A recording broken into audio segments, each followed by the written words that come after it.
হয়, নমস্কাৰ। এনিভাৰত 24 চাই থকা সমূহ দৰ্শকলৈ আন্তৰিক অভিনন্দন জনাইছোঁ আৰু এক বিশেষ প্ৰতিবেদনৰ সৈতে মই উপস্থিত আছোঁ বৰ্তমান এখন খেতি পথাৰত। মোৰ সতীৰ্থই সমগ্ৰ খেতি পথাৰৰ পৰিৱেশটো দেখুৱাই আছে। মই মোৰ সতীৰ্থ সমগ্ৰ খেতি পথাৰৰ পৰিৱেশটো দেখুৱাবলৈ অনুৰোধ জনাইছোঁ।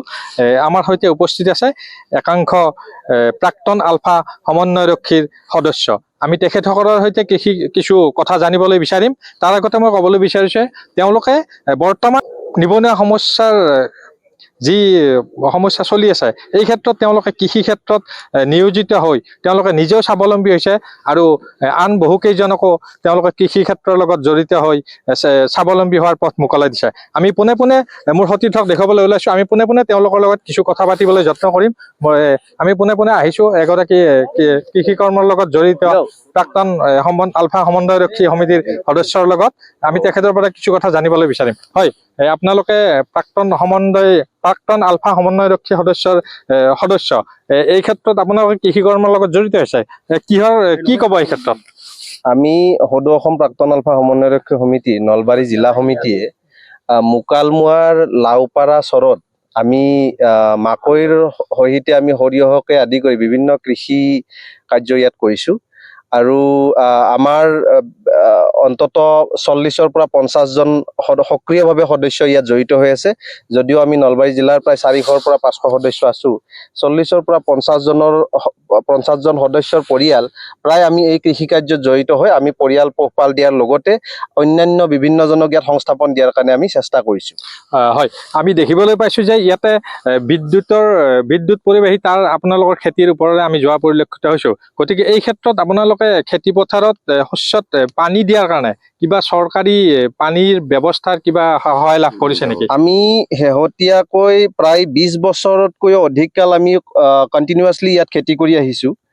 কিন্তু তথাপিও আমি যদিও কাৰেণ্টৰ সুবিধা আছে, এইটোতো চৰকাৰীভাৱে বিভিন্ন ঠাইতে এই ধৰণৰ সুবিধাখিনি আছে, যদিও আমি কৃষি বিভাগৰ ফালৰ পৰা তেনে কোনো বিশেষ সুবিধা আমি লাভ কৰা নাই।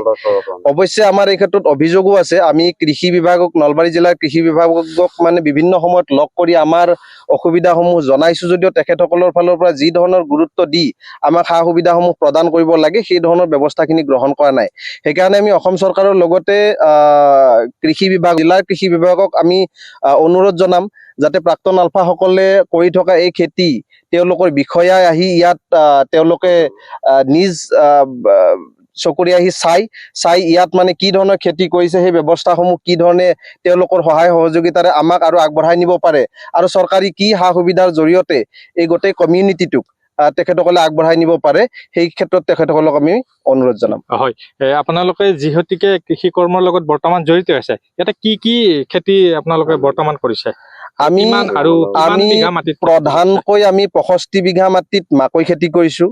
10 বিঘাতকৈও অধিক মাটিত আমি ইয়াত সৰিয়হ কৰিছোঁ। 5 বিঘাতকৈ অধিক মাটিত আমি ৰঙালাও কৰিছোঁ আৰু কিছু পৰিমাণে আলুকে আদি কৰি ৰবি শস্য আমি কৰিছোঁ, যিখিনি হয়তো আমি ব্যৱসায়িকভাৱে কৰা নাই। কিন্তু ব্যৱসায়িকভাৱে আমি কৰিছোঁ ইয়াত প্ৰধানকৈ মাকৈ আৰু সৰিয়হ। আমি মাকৈ আৰু সৰিয়হ এই 65 বিঘা প্লাছ 10 বিঘা প্ৰায় 75ৰ পৰা 80 বিঘামান মাটিত আমি মাকৈ আৰু সৰিয়হ কৰি বাণিজ্যিকভাৱে আমি স্বাৱলম্বী হোৱাৰ কাৰণে আমি চেষ্টা কৰিছোঁ। হয়, নিশ্চয়কৈ ক'ব লাগিব এক সুন্দৰ নিদৰ্শন। অসমীয়া যুৱক হৈও কৃষি কৰ্মৰ লগত বৰ্তমানো জড়িত হৈ আছে। তেওঁলোকে নিজে স্বাৱলম্বী হৈছে আৰু স্বাৱলম্বী নিজে হোৱাৰ উপৰিও আন বহুকেইগৰাকী ব্যক্তিকো তেওঁলোকে কৰ্মসংস্থাপন দিয়াৰ কাৰণে সুবিধা কৰি দিছে। ধন্যবাদ। হাজোৰ পৰা মৃণাল দাসৰ এক প্ৰতিবেদন।